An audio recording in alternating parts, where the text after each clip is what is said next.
Hi friends, welcome to Johana academy.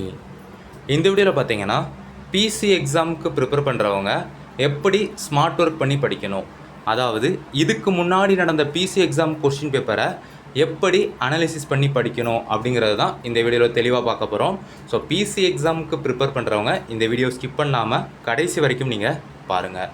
இந்த video உங்களுக்கு யூஸ்ஃபுல்லாக இருந்துச்சு அப்படின்னா மறக்காமல் இந்த வீடியோ லைக் பண்ணிவிட்டு உங்கள் ஃப்ரெண்ட்ஸுக்கும் நீங்கள் ஷேர் பண்ணி விடுங்க. ஓகேங்களா? ஸோ நம்ம பிசி எக்ஸாமுக்கான ஒரு வாட்ஸ்அப் சேனல் பார்த்தீங்கன்னா நம்ம சேனல் சார்பாக க்ரியேட் பண்ணியிருக்கோம். இந்த வீடியோ கீழே டிஸ்கிரிப்ஷனில் பார்த்தீங்கன்னா அந்த வாட்ஸ்அப் சேனலுக்கான லிங்க் வந்து அவைலபிளாக இருக்கும். கிளிக் பண்ணி நீங்கள் ஜாயின் பண்ணிக்காங்க. ஓகே, இதில் ஸ்க்ரீனில் தெரிகிற கொஸ்டின் பாருங்கள். கிட்ட பார்வை குறைபாட்டை சரி செய்ய பயன்படுவது எது? ஸோ இந்த கொஸ்டின் பார்த்தீங்கன்னா 2023 நடந்த பிசி எக்ஸாமில் கேட்டிருக்காங்க. ஓகேங்களா? ஸோ இதற்கான ஆன்சர் பார்த்தீங்கன்னா புலி லென்ஸ். ஸோ இந்த கொஸ்டினில் இருந்து பார்த்தீங்கன்னா நம்ம ரெண்டு விஷயத்தை நோட் பண்ணணும். இந்த கொஸ்டின் எங்கே இருந்து கேட்டிருக்காங்க அப்படின்ட்டு நம்ம பார்க்கணும். ஓகேங்களா? அதாவது எங்கே இருந்து அப்படின்னா பாக்ஸ் கண்டென்ட்டா இல்லை நார்மல் கண்டென்ட்டா அப்படின்னு சொல்லிட்டு பார்க்கணும். ஓகேங்களா? ரெண்டாவது எது ரிலேட்டடாக கேட்டிருக்காங்க அப்படின்னு சொல்லிட்டு பார்க்கணும். ஓகேங்களா?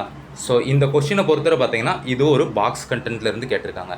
அப்படி பாக்ஸ் கண்டென்ட்லேருந்து உங்களுக்கு கொஸ்டின் கேட்டிருந்தாங்க அப்படின்னா அந்த பாக்ஸ் கண்டென்ட்லேருந்து ரொம்ப ரொம்ப முக்கியமானதை எல்லாம் நீங்கள் படித்து வச்சுக்கணும். ஓகேங்களா?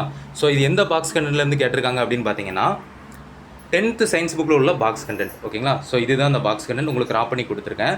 ஸோ இந்த பாக்ஸ் கண்டென்ட்டில் நீங்கள் எதெல்லாம் தெளிவாக படிக்கணும் அப்படின்னு நான் சொல்கிறேன், நோட் பண்ணிக்காங்க. இந்த குவிலன்ஸ் பார்த்தீங்கன்னா பெரும்பாலும் மாயபிம்பத்தை தோற்றுவிக்கும். ஸோ இது ரொம்ப முக்கியமானது.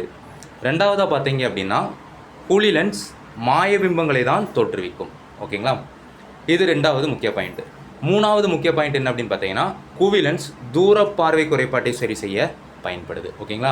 ஸோ இதுதான் உங்களுக்கு கொஸ்டினாக கேட்டிருக்காங்க. ஓகேங்களா? ஸோ கிட்ட பார்வை குறைபாட்டை சரி செய்ய குழி லென்ஸ் பயன்படுது. ரெண்டாவதாக நீங்கள் என்ன நோட் பண்ணணும் அப்படின்னு பார்த்தீங்கன்னா எது ரிலேட்டடாக கேட்டிருக்காங்க அப்படின்னு சொல்லிட்டு நோட் பண்ணணும். ஓகேங்களா? ஸோ இதில் பார்த்தீங்கன்னா பார்வை குறைபாடு சம்மந்தமாக கேட்டிருக்காங்க. ரெண்டாவதாக குழி லென்ஸோட பயன்களில் இருந்து கேட்டிருக்காங்க. ஓகேங்களா? ஸோ குவி லென்ஸோட பயன்கள் வேறு என்னெல்லாம் இருக்குது அப்படின்னு சொல்லிட்டு நம்ம பார்க்கணும். ஓகேங்களா? ஸோ இந்த குழி லென்ஸோட பயன்கள் வேறு என்னெல்லாம் இருக்குது அப்படின்னு பாருங்கள். கலீலியோ தொலைநோக்கிகளில் கண்ணருகு லென்ஸாக இந்த குழி லென்ஸ் பயன்படுது. ரெண்டாவது பயன் என்ன அப்படின்னு பார்த்தீங்கன்னா வெளியாட்களை தெரிந்து கொள்ள வீட்டின் கதவுகளில் ஏற்படுத்தப்படும் உளவுத்துளைகளில் பொருத்தப்படுகிறது. இது ரெண்டாவது பயன்பாடு. ஸோ மூணாவது பயன்பாடு நம்மளுக்கு கொஸ்டினாக வந்திருக்கு. ஓகேங்களா? அடுத்தது பார்வை குறைபாடு சம்மந்தமாக நம்ம தெரிஞ்சுக்கணும். ஓகேங்களா? ஸோ பார்வை குறைபாடு சம்மந்தமாக பார்த்தீங்கன்னா விழி ஏற்பமைவு திறன் குறைபாட்டை சரி செய்ய பார்த்தீங்கன்னா இருகுவிய லென்ஸ் பயன்படுத்தப்படுது. பார்வை சிதறல் குறைபாட்டை சரி செய்ய பார்த்தீங்கன்னா உருளை லென்ஸுகள் பயன்படுத்தப்படுது. ஓகேங்களா? ஸோ மூணாவதாக பார்த்தீங்கன்னா இதுக்கு ரிலேட்டடாக வேறு என்ன இருக்குது? ஸோ இப்போ குழி லென்ஸ் இருக்குது அப்படின்னா குழி லென்ஸ் அப்படின்னு ஒன்று இருக்குது. ஸோ அதோட பயன்பாடும் நம்ம தெரிஞ்சு வச்சுக்கணும். ஓகேங்களா? ஸோ குழி லென்ஸோட பயன்கள் என்னெல்லாம் பாருங்கள். ஒளிப்பட கருவியில் பயன்படுகிறது, உருப்பெருக்கும் கண்ணாடிகளாக பயன்படுகின்றன, நுண்ணோக்கிகள், தொலைநோக்கிகள் மற்றும் நழுவப்பட வீழ்த்திகள் போன்றவற்றில் உருவாக்கத்தில் பயன்படுத்துகின்றன. ஓகேங்களா? ஸோ இதெல்லாம் பார்த்தீங்கன்னா குவிலென்ஸோட பயன்கள். ஓகேங்களா? ஸோ இதே மாதிரி பார்த்தீங்கன்னா ஒவ்வொரு கொஷினும் எடுத்து அதுக்கு ரிலேட்டடாக நம்ம தெளிவாக படிச்சுட்டு வந்தோம் அப்படின்னா அதிகமான மார்க்ஸ் வந்து நம்ம ஸ்கோர் பண்ணிடலாம். ஓகேங்களா? ஸோ நம்ம சேனல் சார்பாக பார்த்தீங்கன்னா நம்ம பெய்டு டெஸ்ட் பேட்ச் கண்டக்ட் பண்ணிகிட்டு இருக்கோம். பார்த்தீங்களா?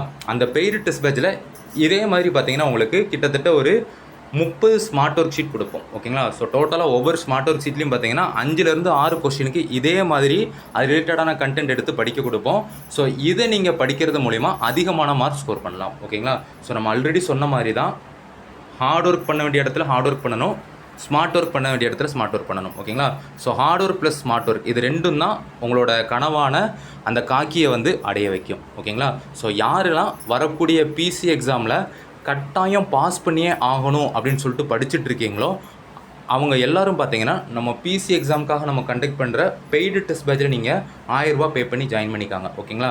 ஏன்னா டெய்லி ஒரு 2 மணி நேரம் மட்டும் ஒதுக்கி நம்ம பெய்டு டெஸ்ட் பேட்சில் கொடுக்கக்கூடிய கண்டென்ட்டை நீங்கள் தெளிவாக படித்தாலே போதுமானது. கண்டிப்பாக உறுதியாக வரக்கூடிய பிசி எக்ஸாமில் கொஸ்டின் எவ்வளோ கஷ்டமாக உங்களுக்கு கேட்டாலும் 70க்கு 65 கொஸ்டினுக்கு மேலே நீங்கள் ஆன்சர் பண்ணிடலாம். ஓகேங்களா?